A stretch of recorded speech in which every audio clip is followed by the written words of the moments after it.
সম্মানিত আশেকান জাকেরান ভাইরা, আপনারা মঞ্চে এসে বসে বলুন। আমাদের এখন থেকে অল্প সময়, বেশি না, যেহেতু হালকা জিকির মাহফিল, আলোচনা এখানে বেশিক্ষণ হবে, অল্প সময় করে পাই যাবে। তো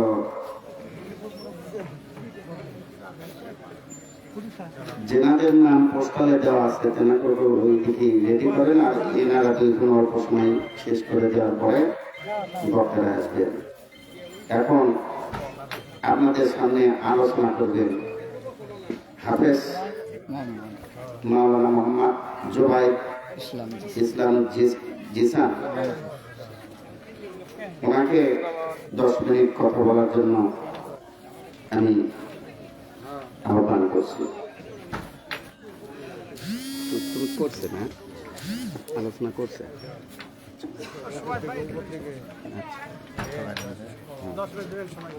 10 মিনিট।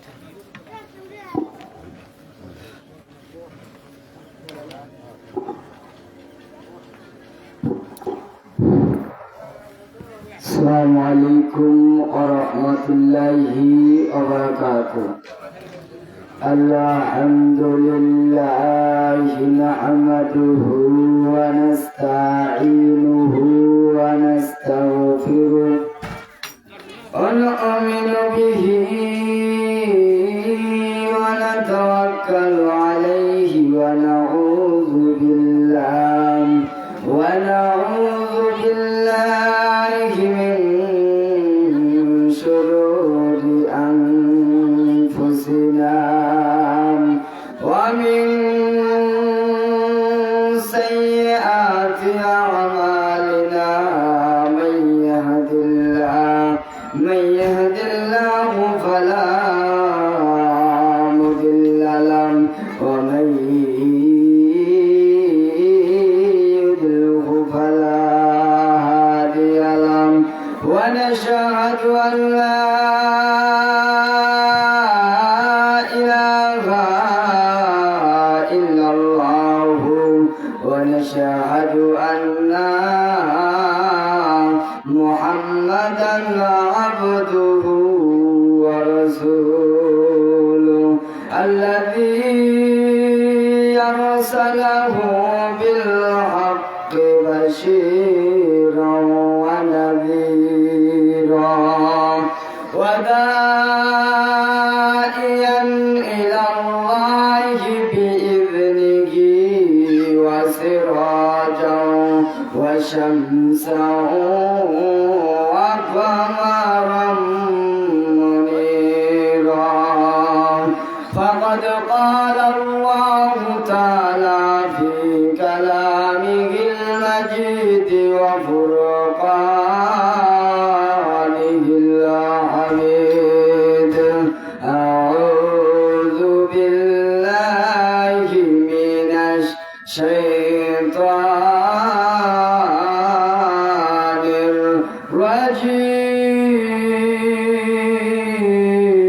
الرجيم. بسم الله الرحمن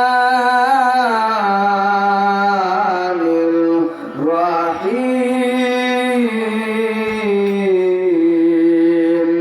وما أرسلناك إلا رحمة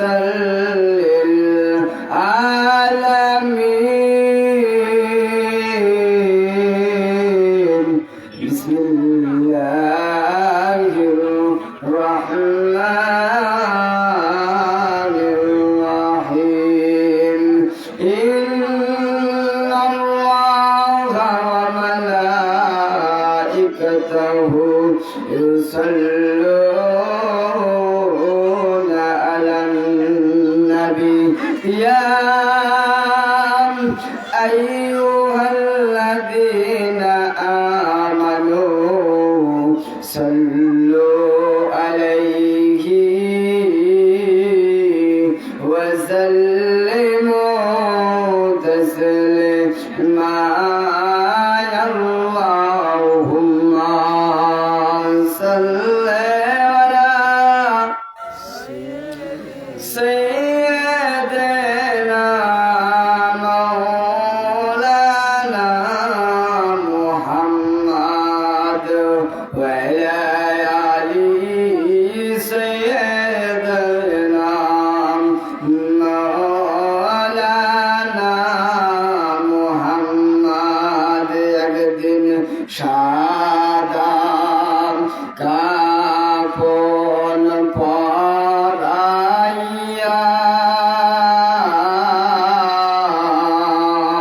মোরদা খাটের শোয়াইয়া করিবে রে দাফন পাগল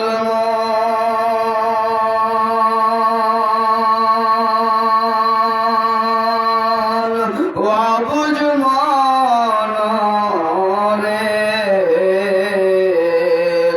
দম ফুরাইলে দেখবি কে আপন যাহারাই তোমার অতি আপন তাহারাই তোমায় পরাবে কাপন তাহারাই তোমায় করিবে রে দাফন পাগল মন অবুঝ মন রে দম ফুরাইলে দেখবি কে আপন। ঠিক কিনা? দম ফুরাইলে কেউ আপন আছে? কথা বলে আপন আছে কেউ? দম ফুরাইলে কেউ আপন নাই। তাহলে দুনিয়ায় আমল করা দরকার আছে না নেই? আজকের এই এত সুন্দর জান্নাতের বাগানে আসতে পেরে বসতে পেরে খুশি না বেকার? যে মহান আল্লাহ তাআলা দুনিয়াবি কাজ থেকে ফারিক করে আপনাদেরকে আমাকে এত সুন্দর জান্নাতের বাগানে আসার এবং বসার তৌফিক দান করেছে, সে মহান আল্লাহ তাআলার দরবারে লাখো কোটি শুকরিয়া আদায় করি। সকলে বলি আলহামদুলিল্লাহ। যে নবী না হলে আসমান জমিন পাহাড় পর্বত নদী নালা গাছপালা কিছু সৃষ্টি হইতো না। দু জাহানের বাদশা সৈয়দুল মুরসালিন ইমামুল মুত্তাকিন খাতামান নবীন সেই রাসূলের উপর দরুদ ও সালাম পাঠাই। সকলে বলি সাল্লাল্লাহু আলাইহি ওয়াসাল্লাম। যে নবী না হলে আসমান জমিন পাহাড় পর্বত কিছুই সৃষ্টি হইতো না। ঠিক কিনা? আমি কোরআনুল কারীম থেকে আয়াতে কালিমা তেলাওয়াত করেছি। আল্লাহ তাআলা বলতেছেন ওয়া মা আরসালনাকা ইল্লা রাহমাতাল লিল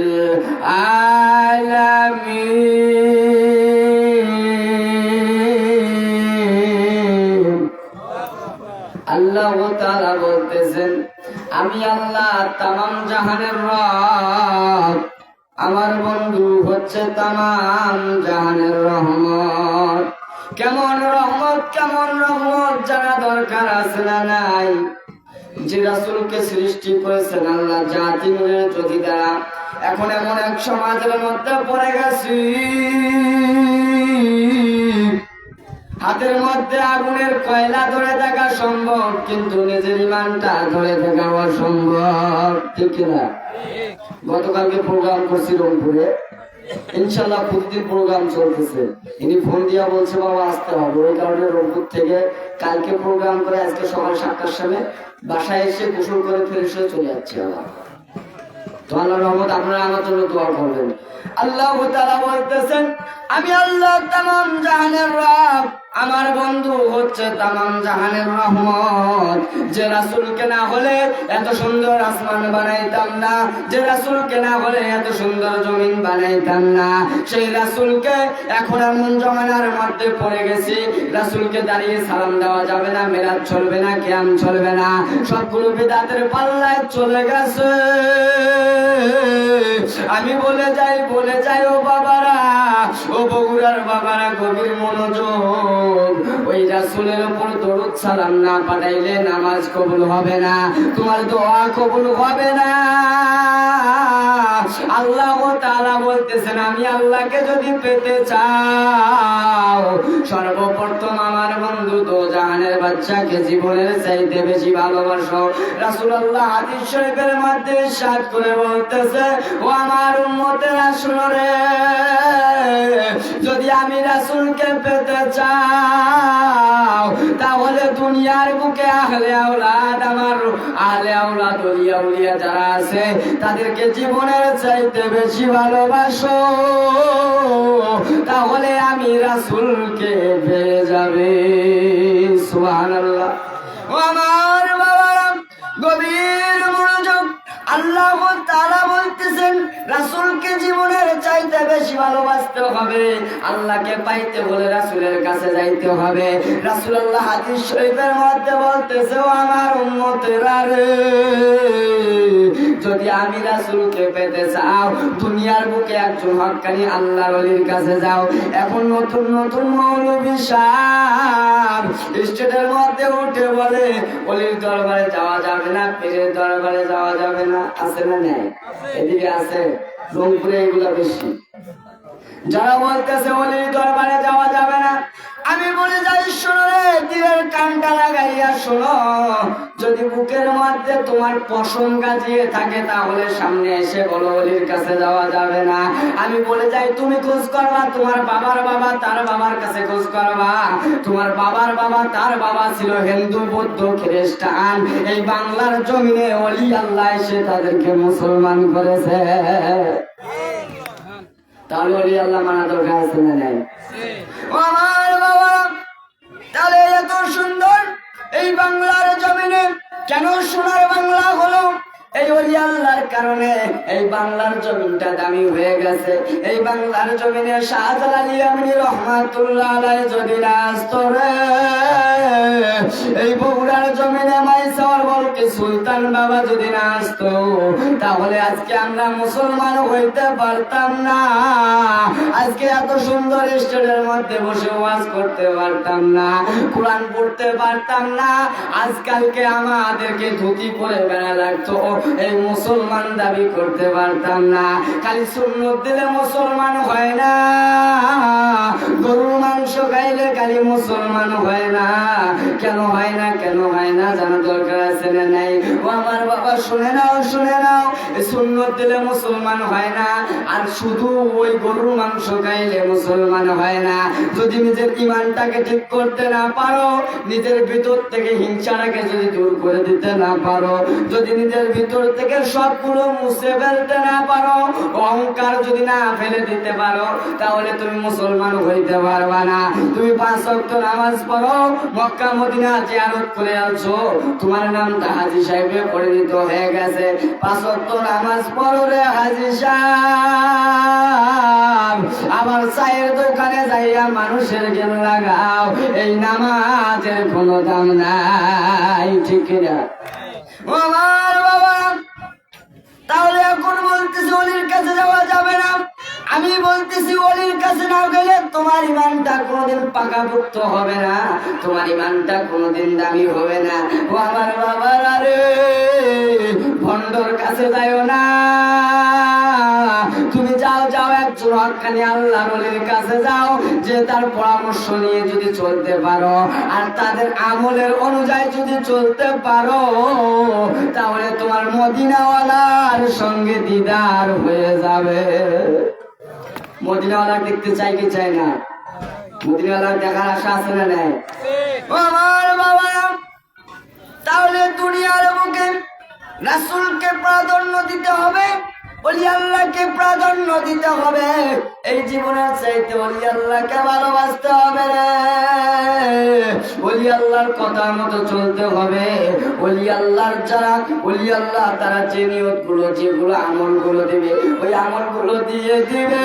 ওই আমলগুলো যদি ঠিক মতো করতে পারো রে মুসলমান, তাহলে তোমার ইমানটা পরিপূর্ণ হয়ে যাবে। আমি বলে যাই, শুনে যান বাবারা, যারা বলতেছে মিলাদ চলবে না, কিয়াম চলবে না, আল্লাহ তাআলা কোরআনুল কারীমের মধ্যে বলতেছেন ইন্নাল্লাহা ওয়া মালাইকাতাহু ইউসাল্লুনা আলান নবী ইয়া আইয়ুহাল্লাযীনা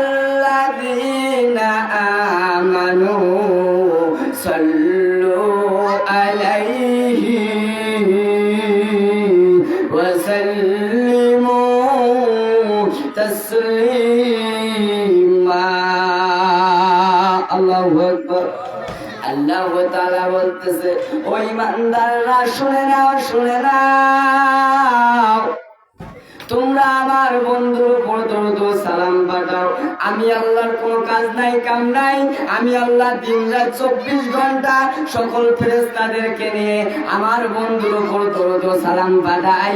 ও মুমিন বান্দারা শুনে নাও, তোমরা যারা দুনিয়ার বুকে মুমিন আছো রে, তারাও তোমরা আমার বন্ধুর উপর দরুদ ও সালাম পাঠাও, তাহলে তোমার ঈমানটা পরিপূর্ণ হয়ে যাবে।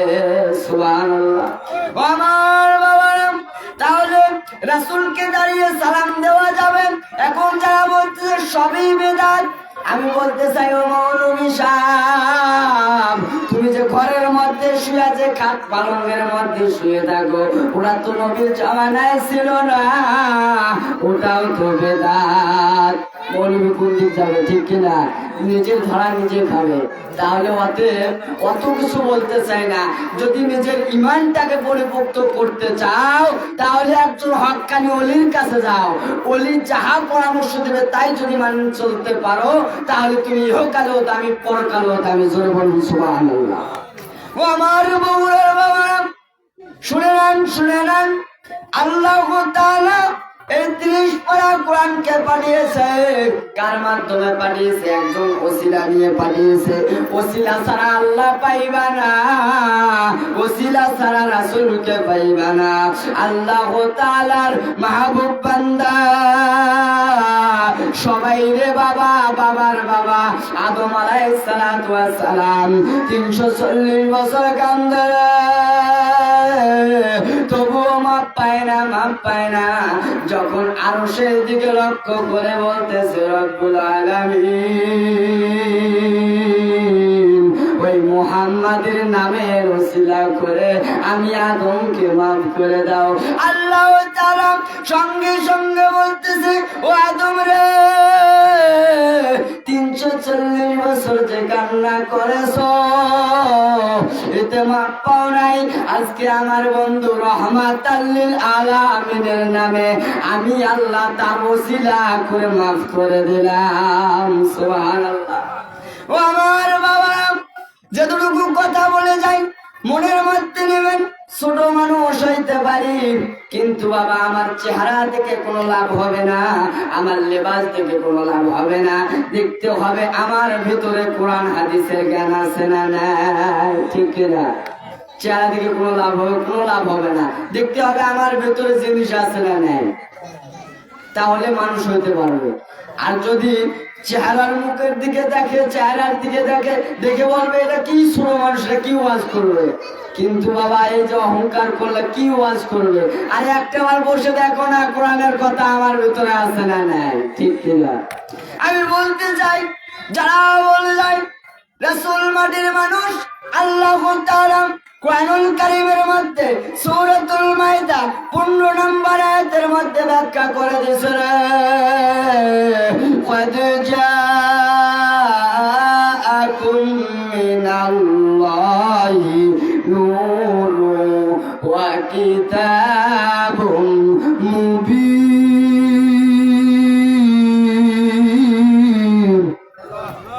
আল্লাহ তাআলা বলতেছে আমি আল্লাহর তরফ হইতে দুইটি জিনিস পাঠিয়েছি। কয়টি? সর্বপ্রথম হচ্ছে আপনাদের নবী, আমার নবী, দো জাহানের বাদশা, সাইয়্যিদুল মুরসালিন, ইমামুল মুত্তাকিন, খাতামান নবীনকে জাতি নূরের জ্যোতি দ্বারা সৃষ্টি করেছে রে। দ্বিতীয়তে কুরআনুল কারীম আল্লাহ তাআলার পক্ষ হইতে পাঠিয়েছে। সুবহানাল্লাহ। আমার বাবা শুনে নাও, এই কোরআনকে যদি মানতে চাও আর এই হাদিসকে যদি মানতে চাও, তাহলে রাসূলকে নূরের তৈরি মানতে হবে, ওলিয়া উলিয়াকে মানতে হবে, তাহলে তোমাকে মিলাদ কিয়াম করতে হবে। এই কোরআন যদি পরিপূর্ণ মানতে না পারো, আল্লাহ বলতেছে তোমরা মুসলমান না হয়ে কবরে আসিও না। কেন বলেছে জানা দরকার আছে না নাই? মুসলমান না হয়ে কবরে কেন যাব না, এই কথা জানতে হবে রে বাবা। আমরা যে মুসলমান, আজকে আমরা নামদারি মুসলমান, টুপি আছে, পাগড়ি আছে, সবই আছে রে বাবা, কিন্তু নিজের ভিতর ঈমানটা নাই। ঠিক কিনা? আমার বাবা শুনে নাও, আল্লাহ বলতেছে মুসলমান না হয়ে কবরে আসিও না। আমার বাবা শুনে নাও, আজকে সবাই কালিমা পড়ে, নামাজ পড়ে, আবার দেখেন গরুর মাংস খায়, সুন্নত দিছে, নাম হয়ে গেছে মুসলমান।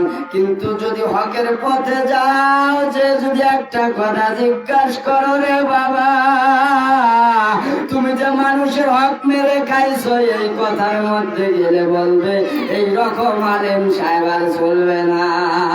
ঠিক কিনা? এখন দেখেন হজ করে আসছে, হাজী সাহেব নাম আছে, কিন্তু দেখবেন যখন জমির মধ্যে যায়, জমির মধ্যে মানুষ নাই, নিজের রায় কাটে আর নিজের জমি বাড়ায়, ওই হাজির কোনো দাম আছে? কোনো দাম নাই। আমি বলে যাই রে বাবা, তুমি যে মক্কা মদিনা গেছো, এত টাকা এত পয়সা খরচ করে গেছো, তুমি তো দেশ দেখার জন্য গেছো, কিন্তু নিজের ঈমানটাকে ঠিক করতে যাও নাই। ঠিক কিনা? এরকম লোক আছে না নাই? ও আমার বাবা শুনে নাও, শুনে নাও, রাসূলের ভালোবাসা কারে কয়, রাসূলের প্রেম কারে কয়, একটু শান গাইলা ইলাহা সুন্দর লা ইলাহা হাজার লা ইলাহা সুন্দর লা ইলাহা ইয়াসিয়াই খেলে প্রেমের খেলা, ফেরাউন দিল কতই না জ্বালা। লা ইলাহা সুন্দর লা ইলাহা ফেরাউন বলেন ইয়াসিয়ার মুসার কলমা সারিয়া দে, ইয়াসিয়া বলে জীবন দিব, শহীদ হইব তবুও ছাড়ব না ইল্লাল্লাহ। জোরে লা ইলাহা সুন্দর লা ইলাহা লা ইলাহা ইল্লাল্লাহু মুহাম্মাদুর রাসূলুল্লাহ সাল্লাল্লাহু আলাইহি ওয়াসাল্লাম। ও আমার বাবারা শুনে নাও, শুনে নাও, রাসূলের ভালোবাসা প্রেম কারে কয় জানা দরকার আছে না নাই? সাহাবায়ে কেরামেরা কেমন ভালোবাসতো রে। রাসূলের একজন পাগল সাহাবী, আশিক সাহাবী ছিল হযরত বিলাল। তার জীবনে যদি একজন ঠান্ডা মস্তিষ্ক লোক যদি পড়তে যায়, তার চোখের পানি আটকাইতে পারবে না, এত কঠিন ভাবে ইসলাম গ্রহণ করেছে মুসলমান। তার কাছে যদি কষ্ট পাইতাম, তাহলে আমরা আজকে মুসলমান হইতাম না। ও আমার বাবারা শুনে নেন, শুনে নেন, হযরত হযরতে বেলালের জীবনের দিকে গেলে অনেক লেট হয়ে যাবে। হযরতে বেলাল রাসূলের প্রিয় সাহাবী ছিলেন রে। আরো প্রিয় সাহাবী ছিল আবু বকর সিদ্দিক রাদিয়াল্লাহু তাআলা আনহু। আবু বকর সিদ্দিক রাদিয়াল্লাহু তাআলা আনহু রাসূলকে কেমন ভালোবাসতো, রাসূলকে কেমন সম্মান করত। শুনে নাও যখন তারা সাহাবায়ে কেরামেরা ছিল রে, তখন তো পাঁচ ওয়াক্ত নামাজ ছিল না, এই কোরআন ছিল না। তখন তারা কেমন করে মেনেছে, এদিকে যাই না এদিকে যাই না, আমরা শুধু উপরটা নিয়ে টানাটানি করি, ঠিক কিনা? উপর দিয়ে কোনো লাভ হবে না, ভিতরে ঢুকে দেখো না কি বলেছে কি করেছে, এগুলোর দিকে যদি চলে যাও আর সবগুলো ব্যবসা বাদ দিয়ে যদি আল্লাহ আল্লাহ রাসূলের প্রেমে ওলি আল্লাহর প্রেমে পাগল হয়ে যাও, তাহলে তুমি আল্লাহর দরবারে মাজনুন পাগল হিসাবে কবুল হয়ে যাবে। সুবহানাল্লাহ। ও আমার বাবা শুনে নেন, ওই হযরতে বেলাল যখন ছোট্ট ছিলেন, এই জমিনের দিকে তাকায়, আসমানের দিকে তাকায় আর দেখে আর বলে এত সুন্দর জমিন, এত সুন্দর আসমান কে তৈরি করেছে, এর মালিক কারা? আমি জানতে চাই। দৌড়াইয়া বাড়ির দিকে যায়, বাড়িতে যায় বাবাকে ডাক দেয়, বলে বাবা গো, এত সুন্দর আসমান এত সুন্দর জমিন কে বানিয়েছে? বলতেছে এত সুন্দর আসমান জমিনের মালিক হচ্ছে উমাইয়া, নাউজুবিল্লাহ। তখন হযরতে বেলাল ডাক দেয়া বলে না না উমাইয়া, এত সুন্দর জমিন আসমানের মালিক হইতে পারে না, এত বড় একটা আসমান খুঁটিনাটি ছাড়া আছে, এত সুন্দর জমিন একটা খুঁটিনাটি ছাড়া আছে, কেমনে আছে, কার পাওয়ারে চলে? তখন হযরতে বেলালের উপর একটা এলাম আসে, বলতেছে বেলাল রে, যার পাগল হয়েছো, যার প্রেমে জীবনটা বিলিয়ে দিতেছো, তুমি যাও ওই মদিনাওয়ালার কাছে, লা ইলাহা ইল্লাল্লাহু মুহাম্মাদুর রাসূলুল্লাহর কাছে যাও, তুমি আল্লাহ তাআলার পথ পেয়ে যাবে। সুবহানাল্লাহ। তখন কি বললেন? তার বাবাকে জিজ্ঞাসা করার পর তার বাবা বলতেছে আমার ছেলে বড় হয়ে গেছে, আর বাসায় রাখা যাবে না। এখন কি করতে হবে? উমাইয়ার দরবারে গোলাম হিসাবে নিয়েছে, বলতেছে ও মালিক উমাইয়া, আমার সন্তানটাকে আমি আপনার কাছে বিক্রি করতে চাই। বলতেছে কত দিরহামের বিনিময়ে বিক্রি করবা? বলতেছে আমি এত দিরহামের বিনিময়ে বিক্রি করবা। ঠিক আছে রে, আমার তো দরবারে খালি নাই, আমি কোথায় জায়গা দিব? বলতেছে একজন দৌড়াইয়া মানুষে ডাক দিয়া বলতেছে এক খাস কামরার মধ্যে ফাঁকা আছে, ছাগলের ঘরটা ফাঁকা আছে, ওই রাখাল নাই। বলতেছে নাও। হযরত বেলালকে নিয়ে নেওয়ার পর পরের দিন যখন ছাগল নিয়ে জঙ্গলের দিকে যায় আর গুনগুন করে লা ইলাহা ইল্লাল্লাহু মুহাম্মাদুর রাসূলুল্লাহর কালেমা পড়ে, এই কালেমা যখন প্রতি বকরির কানে কানে চলে যায়, বকরিগুলো আর খানা খায় না। যখন ওই উট দুম্বা গুলার কানে চলে যায়, উট দুম্বা গুলো আর খানা খায় না। এখন কি করলেন? এত সুন্দর উট দুম্বা গুলো কেন খানা খায় না? এগুলো খানা খায় না কেন? কে জানি গুনগুন করিয়া কি পরে রে, যাইতে দেখতেছে হযরতে বেলাল কি জানি গুনগুন করিয়া পড়তেছে। তখন দৌড়াইয়া যাইয়া হযরতে বেলালকে বলতেছে ও বেলাল, তুমি কি গুনগুন করে বলো? বলতেছে তোমরা শুনতে চাওনি? কয় হ্যাঁ শুনতে চাই। বলতেছে শোনাবো কিন্তু মানতে হবে। বলতেছে তুমি আগে শোনাও তাহলে মানবো।